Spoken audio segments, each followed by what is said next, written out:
Falcão, born Paulo Roberto Falcão on October 16, 1953, in the city of Abelardo Luz in southern Brazil, is widely considered one of the finest footballers to come from Brazil's rich footballing tradition. With a career that spanned over 2 decades, Falcão became known for his technical mastery, football intelligence, and extraordinary vision. As a midfielder, he possessed an uncanny ability to dictate play, orchestrating attacks with both precision and elegance. His contributions to both club football and the Brazilian national team have cemented his place as one of the greatest players in the history of the sport. Falcão's footballing journey began at a young age in his hometown. His early years were spent playing in local clubs before joining the youth ranks of the renowned Brazilian club Internacional Porto Alegre in 1968. His development in the youth academy quickly highlighted his remarkable technical abilities. By 1973, Falcão had broken into Internacional's first team, marking the beginning of a career that would lead to national and international recognition. From the outset, Falcão's composure on the ball and his knack for controlling the pace of the game stood out. As a midfielder, he had the rare ability to read the game before it happened, making him a vital cog in any system he played in.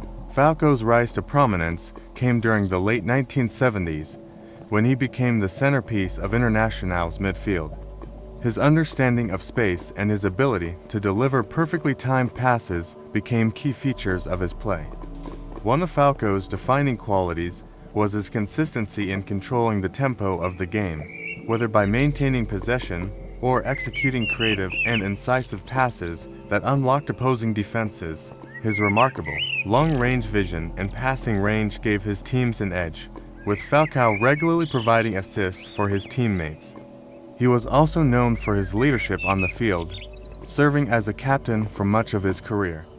Falcão's time at Internacional brought him several successes, including the Campeonato Gaúcho, the state championship of Rio Grande do Sul, as well as domestic and international recognition. Falcão's technical prowess quickly earned him a place in the Brazilian national team.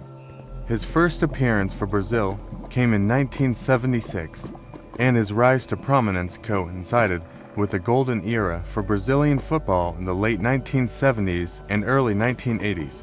Brazil, at the time, was filled with an abundance of talent, including legends like Socrates, Zico, and Junior.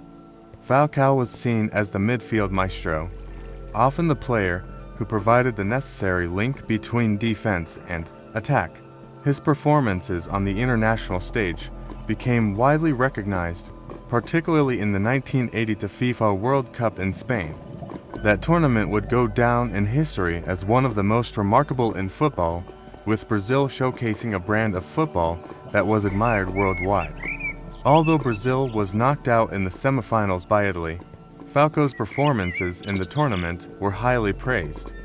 He demonstrated an exceptional range of passing, a powerful shot, and his ability to dictate the tempo of games was second to none.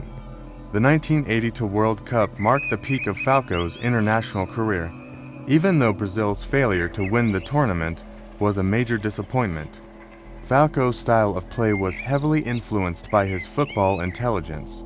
As a deep-lying playmaker, he had the vision to not only distribute the ball to his teammates, but also to create spaces on the field through his movement and positioning.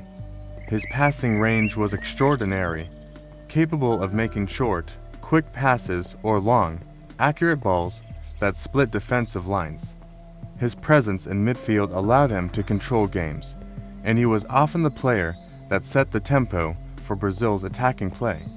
Despite being a creative force, Falcão was also a physically strong player who could defend when necessary, making him a complete midfielder. His passing ability was complemented by his technical skills, including his dribbling, which was often elegant and effective.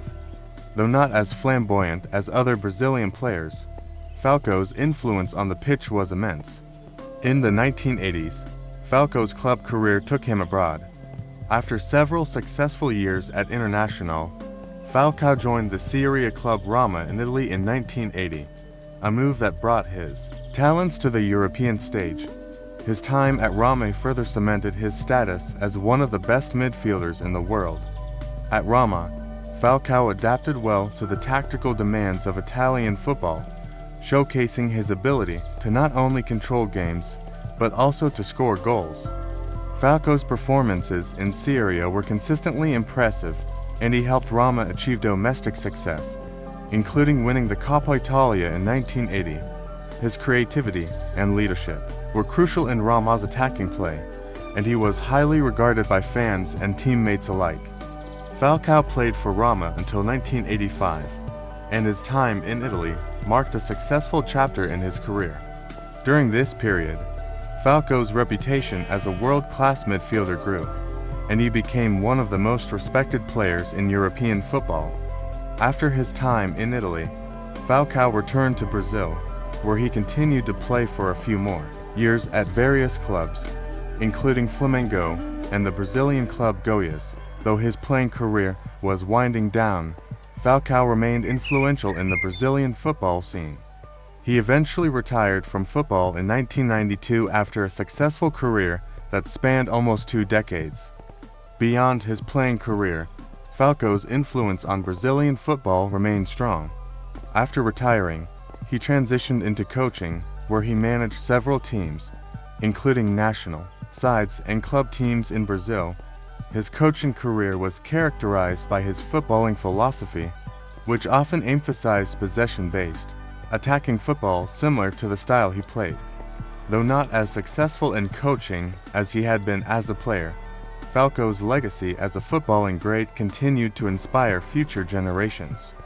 Falcao's influence extended far beyond his technical abilities on the field. He was a symbol of the intelligent and elegant style of Brazilian football that flourished in the 1980s. His contributions to the Brazilian national team during one of the most talented eras in the country's history were invaluable. Despite Brazil's inability to win the World Cup during his time, Falcao's performances in the 1980 World Cup remain a high point of his career. His technical skills, football intelligence, and leadership qualities set him apart from his contemporaries, and his ability to orchestrate the play made him one of the best midfielders of his generation. Falcao's legacy as one of Brazil's greatest ever footballers is undeniable. He is remembered not only for his exceptional skill and footballing ability, but also for his influence on the game. His ability to read the game, his vision, and his remarkable passing range made him a pivotal figure in Brazilian football during the 1980s. His impact on both club and international football, especially during his time at Roma and with Brazil, has made Falcao a footballing icon whose legacy continues to be celebrated by fans and players alike.